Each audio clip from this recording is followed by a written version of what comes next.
Bitcoin is fighting for its life. Let's get into it.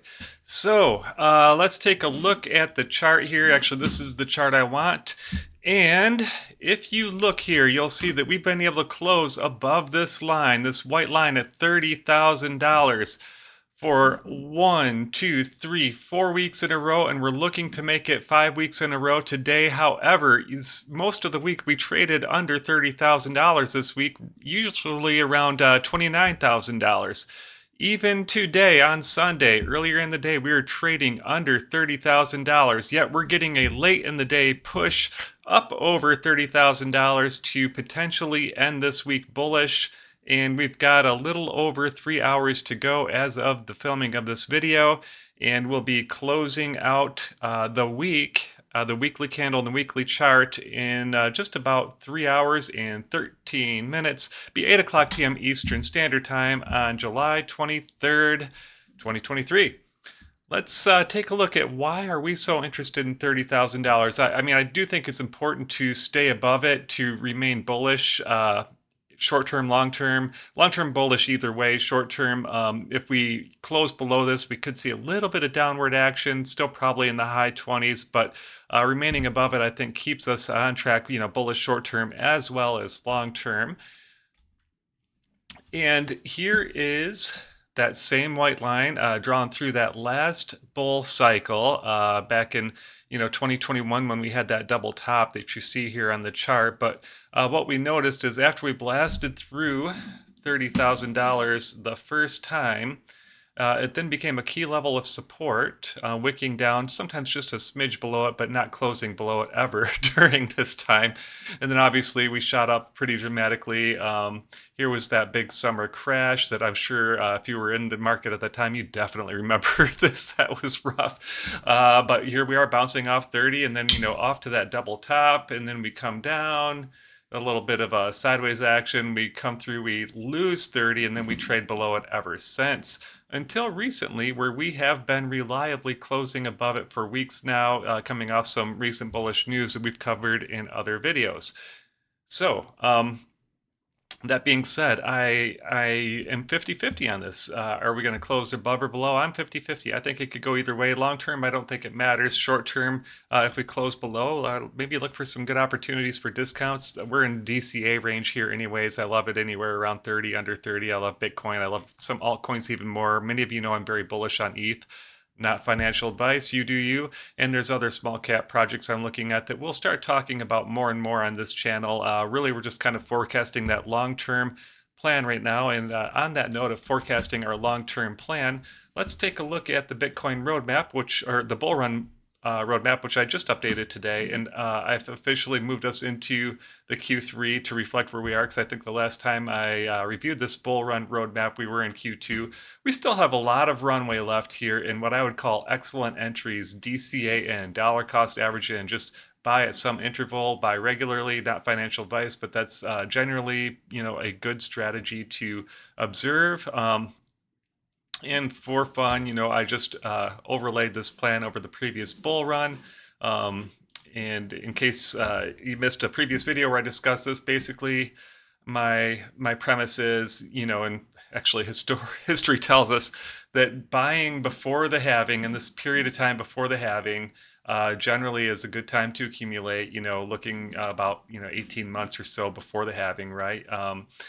Then you hit the halving, then you still have what I would consider pretty good entries for probably a couple of quarters, 2.5 quarters.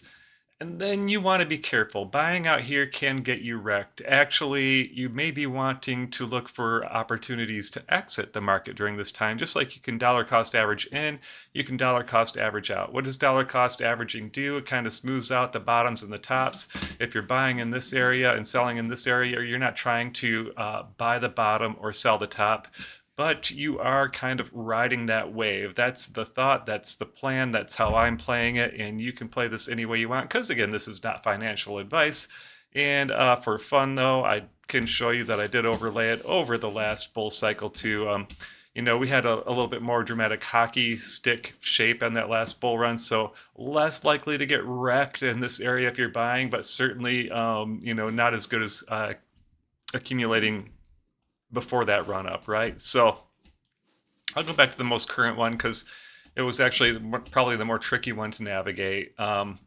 And we all know the bottom dropped out after the end here, and that generally happens. We can expect that. It's part of the 4-year cycle. Just like it's going to pump, it is going to dump on the other side. So I like to get in and then get out during that time and rinse and repeat, right? So yeah, the forecast here, we've got 1, 2, 3 more quarters. Counting this quarter, right, that we're in. So I'm still counting Q3. 1, 2, 3 quarters. So you're looking at about 9 months or so of what I call excellent entries. And then you got another, 3, 6, maybe 7 or 8 months after that of what I still call pretty good entries. You're still doing all right, probably buying in at that time, not financial advice. Um, and the Bitcoin countdown has the halving in early Q2 right now, based on the current hash rate and all of that fun stuff. So, yeah, just a little reminder of where we are, how much runway you have if you're looking to accumulate during this time before you get out here, where you're going to want to start thinking about exiting.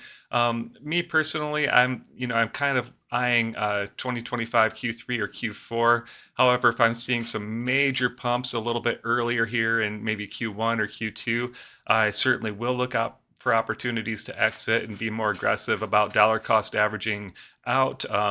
No one ever went broke taking profits, right? So you don't have to worry about hitting the absolute top of the highest wick.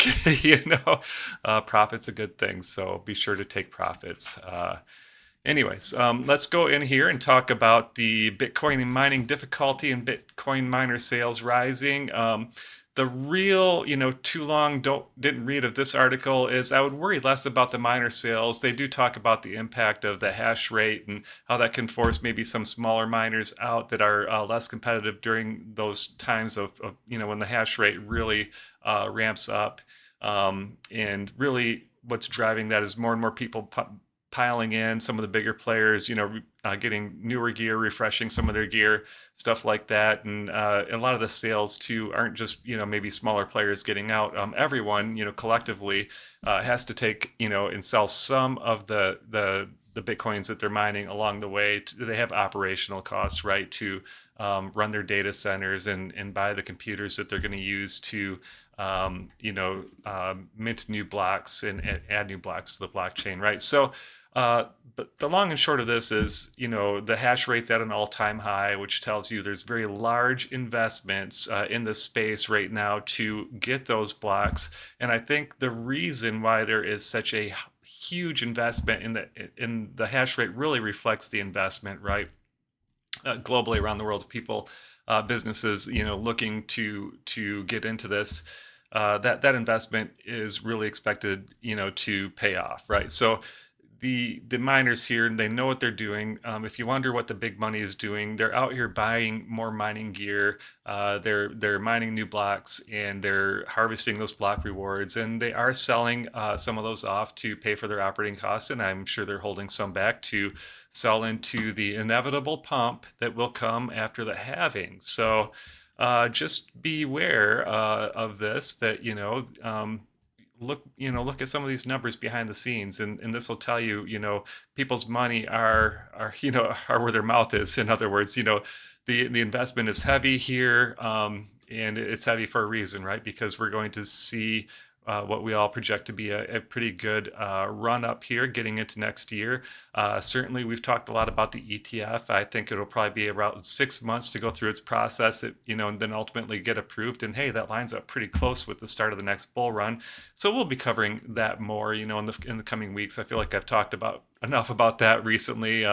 But there'll be more sound bites and blurbs around spot ETF and multiple spot ETFs that I anticipate will really be some rocket fuel for this bull run, and potentially even be up that and maybe some additional quantitative easing. And if you factor a couple of things in, it could break that cycle of diminishing returns, which is a concept that I do plan to explore in future videos.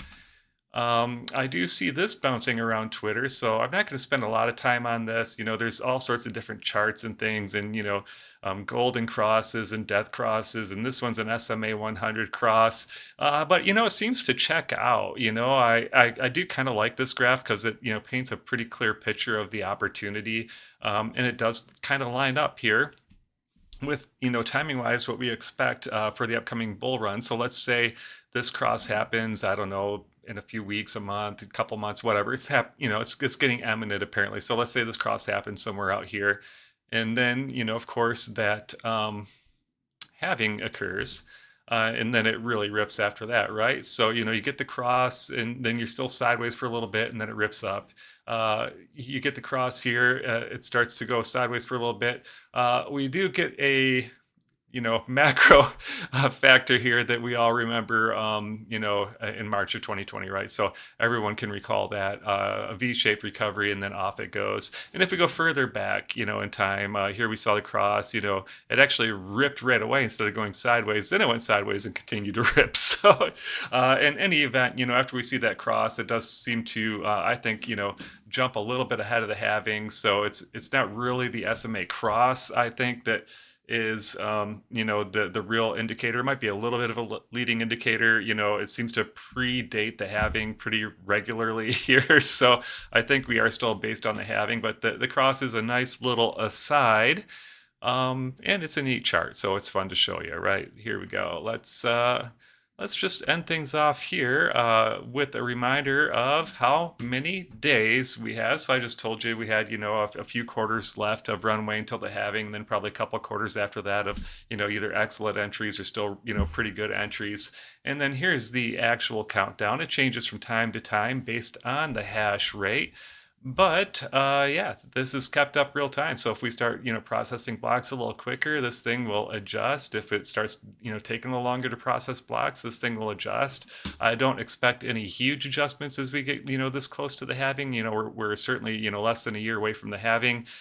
Which is projected to be in early April of 2024. I'd be surprised if it really shifted much more than a couple days either way at this point, but here you have it. So do what you want to at this point. I know I am continuing to accumulate as we come into the halving. Still several months of accumulation left for me personally.